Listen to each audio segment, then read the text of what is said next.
Innovative technology has disrupted numerous industries. From streamlining manufacturing processes or improving data analytics, it has the power to change the world. And financial advising, this sector is no exception.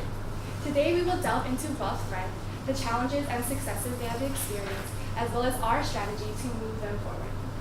Good afternoon, my name is Mia. These are my colleagues Josh, Mia, and Zarina, and today we represent the Shidler College of Business at the University of Hawaii and Manoa. Going into the case, we see that Wealthfront has regained their CEO, Rachlev. Rachlev in 2008 was teaching at Stanford University. He discovered a discrepancy. He noticed that his students were unable to gain easy and reliable access to financial literacy or information to advise them in their financial steps.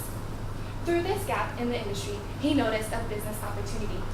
He co-founded Kaching, which later turned into Wealthfront, a robo-advisory service.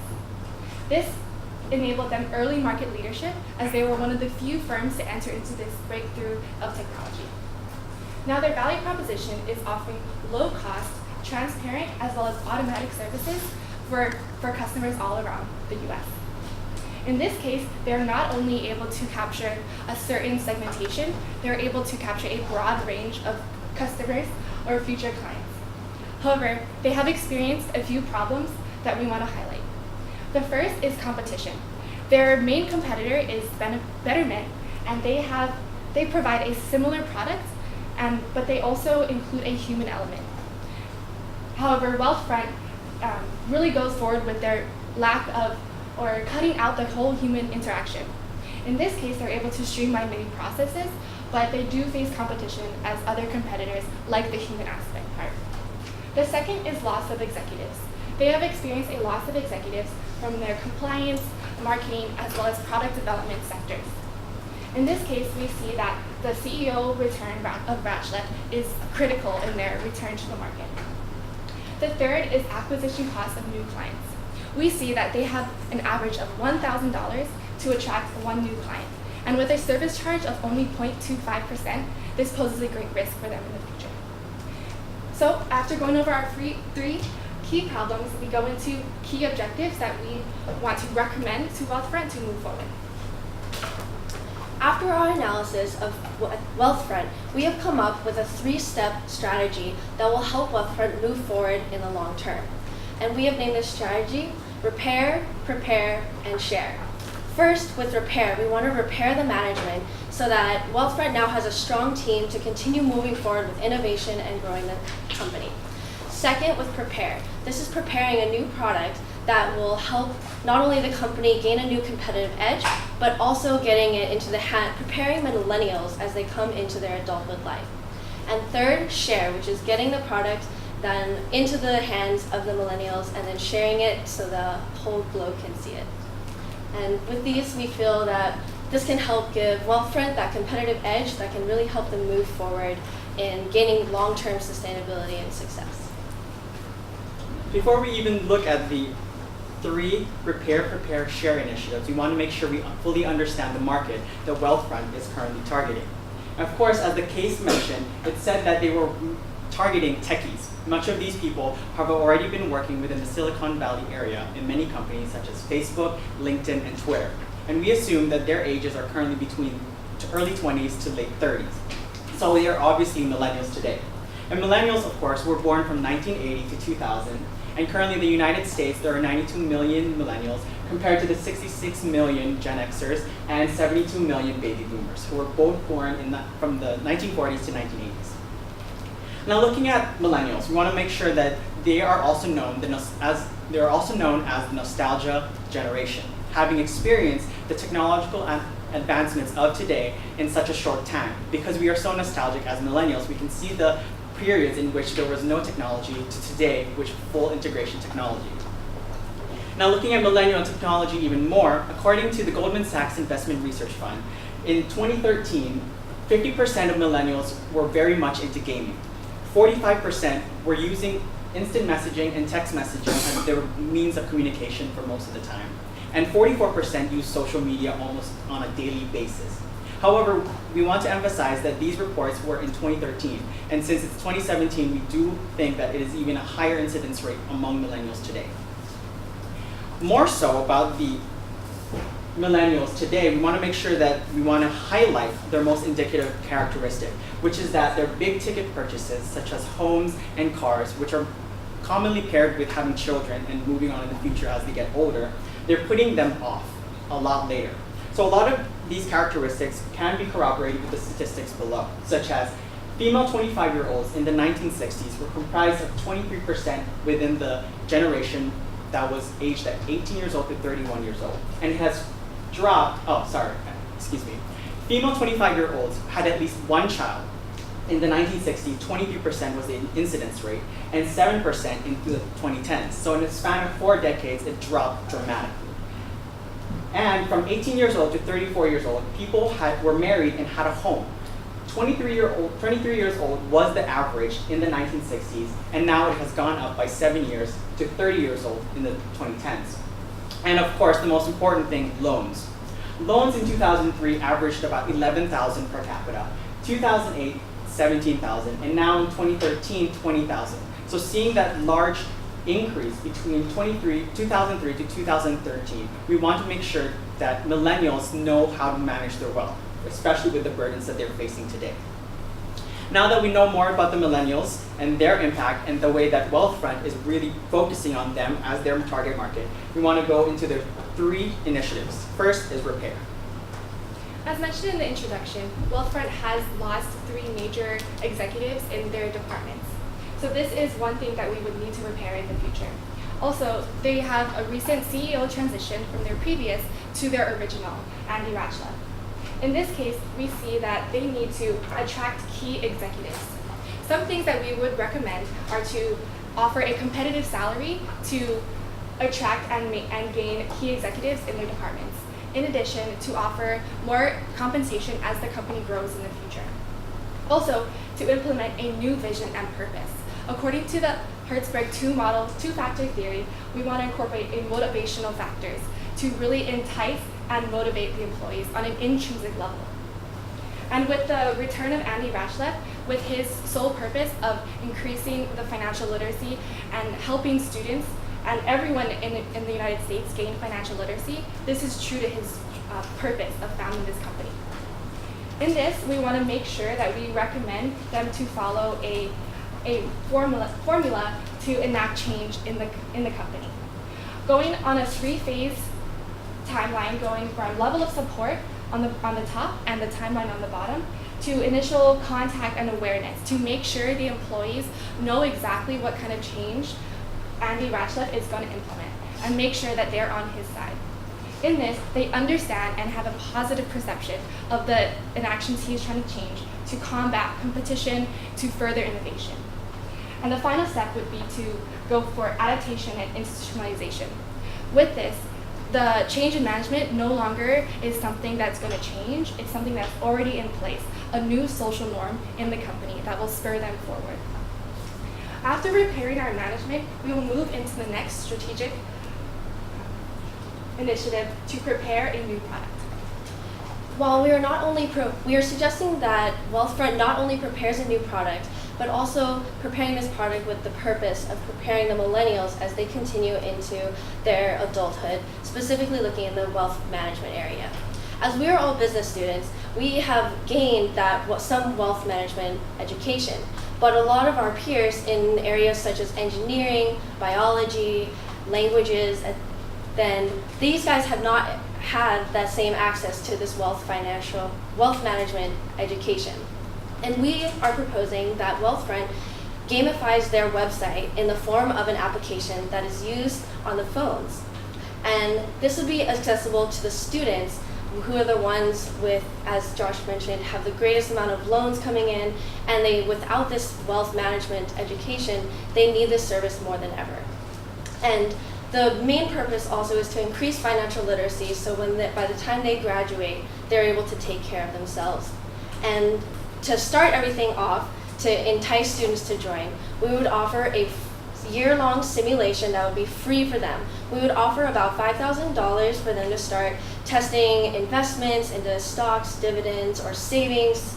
And then after a year, having played around with the site and getting a little bit more knowledge on how wealth management works, then we would have the offer for them to move up to an actual making an account with Wealthfront and then continuing on. And we feel that the students would be more incentivized to continue with us because they have already spent a year getting familiar with our platform, understanding how it works, and then moving up to a real account would be the same as when they were in the simulation. And also for students, and for an extra incentive, because the amount of free cash that students are having is a bit lower, we would have the account minimum be lowered to about $100, which is a little more reasonable for students to enter and then start slowly gaining or losing money, but they would be learning in the process. And then also, in order to help share this new application, we would give the incentive of reference bonus money. So every time that if I shared it with Zarina and she made an account, we would both get $50 in account money or credit to it so that we can then use that for more investments. And this would be for our product portion, and then now the next portion of share, getting our product into the hands of these millennials. I'm going to pass it to Zarina to continue with that. Thanks, Mia.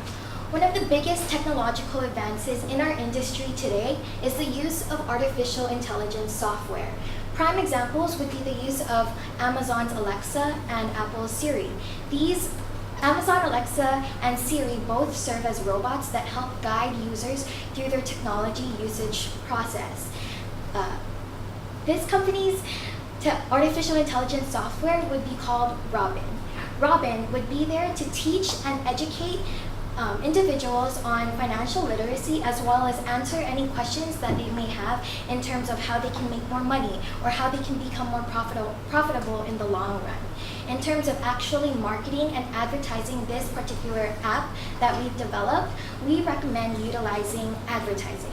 First, the use of Google AdWords. Google AdWords utilizes search engine marketing in order for companies to buy ad space on Google's search engines as well as Google-sponsored websites such as Gmail, Google Drive, and YouTube.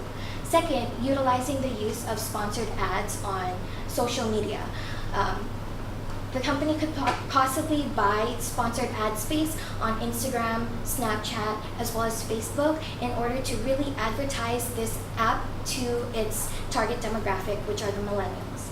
And although the millennials are our main target demographic, these millennials could potentially be university students who have acquired debt through their university education, as well as come from low-income households. And so we believe that really teaching them about financial literacy will really entice them to utilize our app.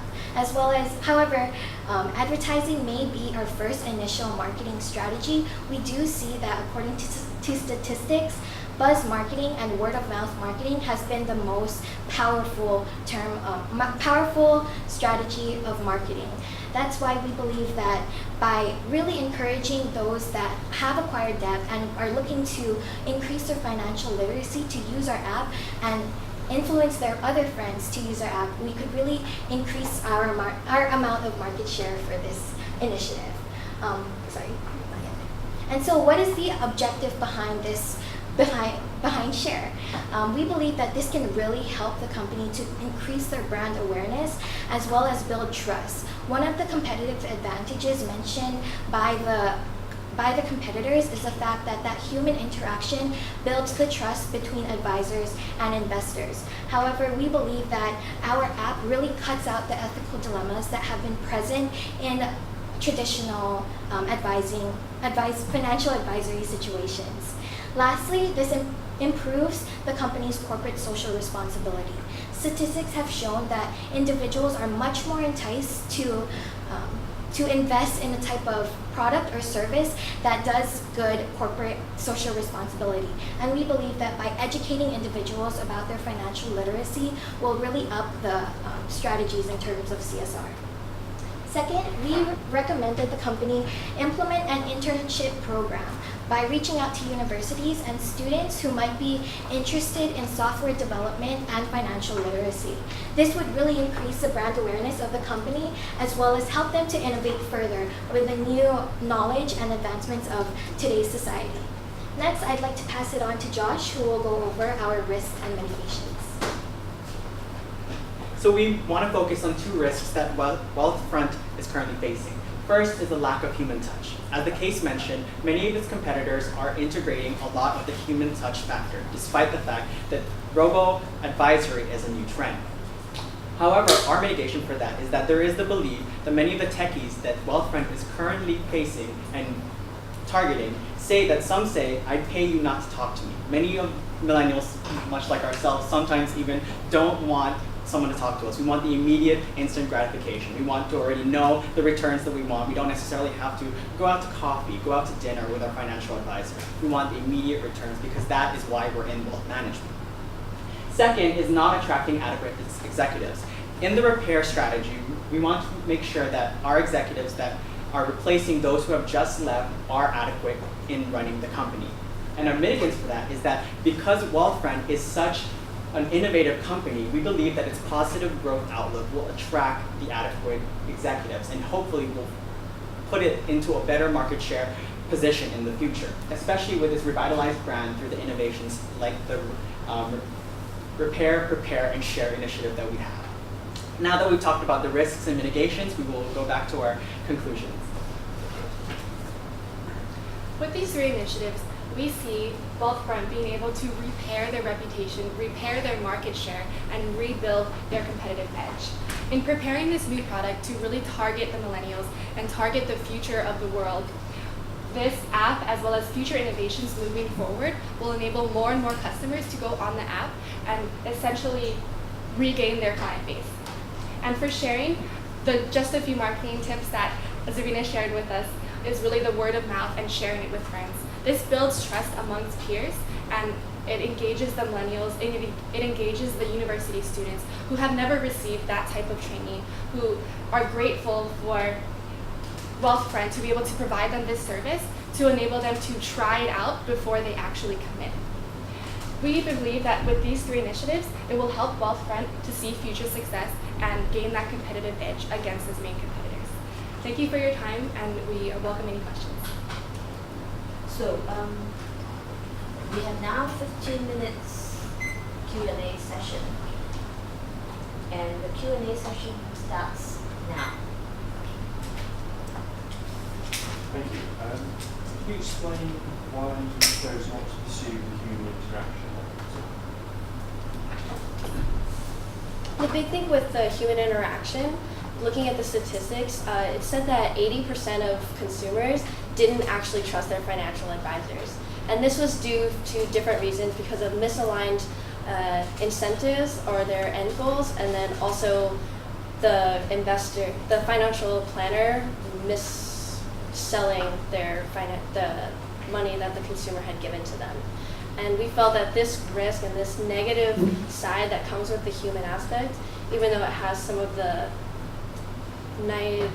type of meeting the person and getting to know them, building that relationship, we felt that the risk of it creating a negative side outweighed the positive.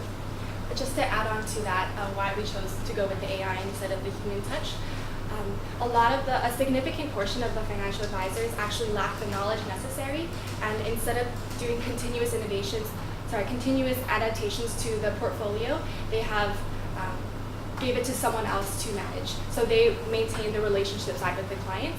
In this case, there is a gap between their knowledge of relationships and marketing, as well as their financial knowledge gap. And to add to that as well, especially with the tax harvesting innovations that they added with Wealthfront, they said that financial advisors did not have the time to actually invest into just looking at the different opportunities they could to maximize the tax harvesting. So we believe that with AI, it would really make it more efficient and more efficient in terms of saving more money and getting more returns for the clients. Thanks. You mentioned the loss of executives as a problem. In what way? We see this as a negative, but also as a positive. The negative side is that they have led the company for a number of years. It's relatively new still, but this loss of knowledge does have an impact for the company. Moving forward, with this new change of management as well as the return of the CEO, it will be a lot easier to implement change moving forward. So it's a negative and a positive. I was really intrigued by your choice of products and the simulation and the link with game.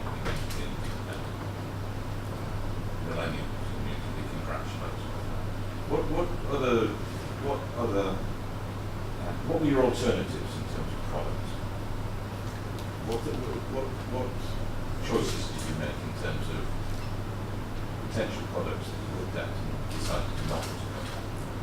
We did go over a few things, not necessarily product, but we did want to make sure that the millennials were ready with financial literacy. So we were thinking of workshops and certain webinars that we were hoping the Wealth Fund could enact. However, we thought that it was not necessarily something that many like us millennials would really want to invest our time in, going on a computer, watching someone on a screen lecture us. I mean, we've already gone through college and 13 years of high school, so high school, middle school, and elementary school. So we wanted something that's a lot more interactive and a lot more immersive. So the simulation, we thought, is a great way to create an opportunity for them to learn but also have fun, especially since wealth management is not something that most millennials, us young people, really think about.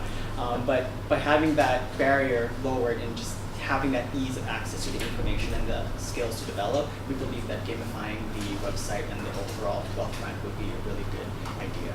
And just to add to that before we move to the next question, in terms of the workshops and the webinars and the seminars, we believe that that kind of strayed away from the original business model that Wealthfront had of no human interaction, which is why we believe that the artificial intelligence, incorporating a robot like Siri or Alexa to educate consumers and stick to the original initiative of the company is the best way to go. How much would that cost?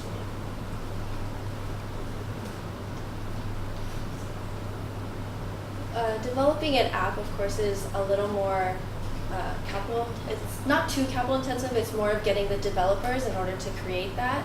So we feel that after the creation, I can't put a number on what it would cost to create this app, but the upfront cost of it would just be that, and then afterwards, the cost of just revamping the application and making updates would be a lot less than if we were to follow some of the other courses of holding webinars every year. Yep. Major competitor Betterment, they actually adopt the opposite strategy, introducing more human elements into their services, and apparently they also surpassed Wealthfront in terms of the business. So, how are you going to react to that? I mean, how long are you going to retain your strategy before you consider other alternatives? Thank you for your question. It's a great point that we did consider in our discussion. We believe that the AI would replace that need, and as a lot of the world does have iPhones, a lot more people are buying Alexas from Amazon, this need for a real human behind the screen or the object is decreasing. So there's more and more trust that's developing with AI that we see goes past the human advice that Betterment can give. Also adding on to that, the cost of having humans working as the financial planners and working with the people, that's a higher cost than what it would be to have this AI program just be running through the site. Especially with the exhibit that showed that Google Trends, according to that, the awareness of the company Wealthfront is a lot more than the awareness of Betterment. So we believe that with our Google AdWords initiative as well, we think that the overall awareness of Wealthfront would help it grow more and help it catch up with Betterment and hopefully surpass it. So given that Wealthfront's already fallen behind, how long is it going to take to put this plan into action and realise the benefit? We don't have an exact timeline, but we do realize the passion that the CEO, Andy Rachleff, has illustrated in all of his statements, in all of his conversations with the employees. When he came back as CEO, he said he's realized he's no longer just an advisor or a board member. He has the power to enact change and enact it fast. So as a timeline, we're not able to discuss a timeline, but as Mia was saying, with the passion and drive that Andy does have, we feel that this could be implemented in maybe a few years, hopefully within maybe 3 to 5 years, that would be able to push it forward, especially with the rapid development of and innovation in AI. Just to add, it can also be in phases. The AI for Robin, it can come in later. We just want to get the word out there with the simulation game, with the app that can be developed in a shorter amount of time. What leads into the questions? Where can you get the AI from? We believe that since there are innovative company in terms of technology and development, especially with the no human interaction, we think that they do have the skills to help create an AI, and possibly, if possible, they could even partner with another company to help grow their markets together, kind of co-market together, and show that the abilities of both companies together would eventually become a larger possibility. A leverage that they do have is a very experienced and very knowledgeable researchers on board. They're able to not potentially build this on their own, but have the resources able to help somebody else build it together. Would you mind just going back to the analysis slide, which I thought was very strong, by the way, in terms of the problem, Very first slide. or the summary of the problems.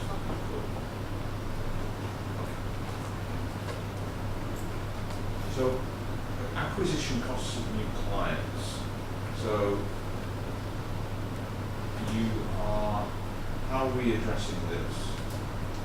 So in the case, it wasn't described where this $1,000 was going to gain each client, but we feel by going through with our marketing campaign and the sharing, that it would lower the cost and the turnover rate of gaining new people, getting them onto our platform and aware of the new technology, that this cost would hopefully be lowered, and then with more people on it would just lower the gap.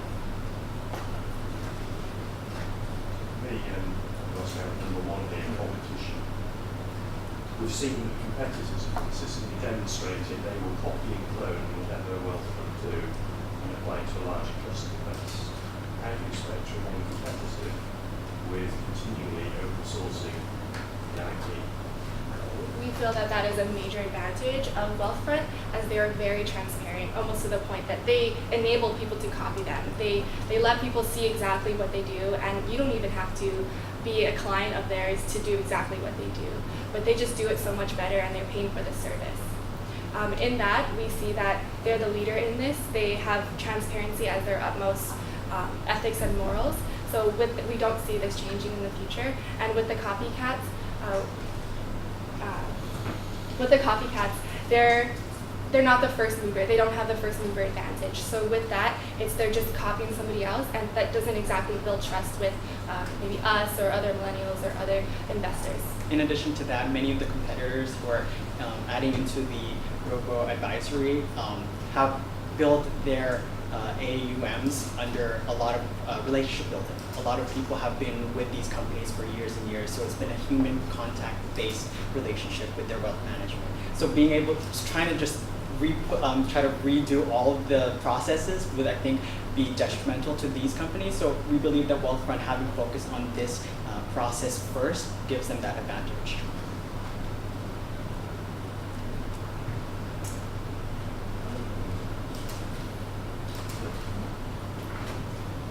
Thank you. That will come to an end of today's presentation. So, both Thank you very meetings much. are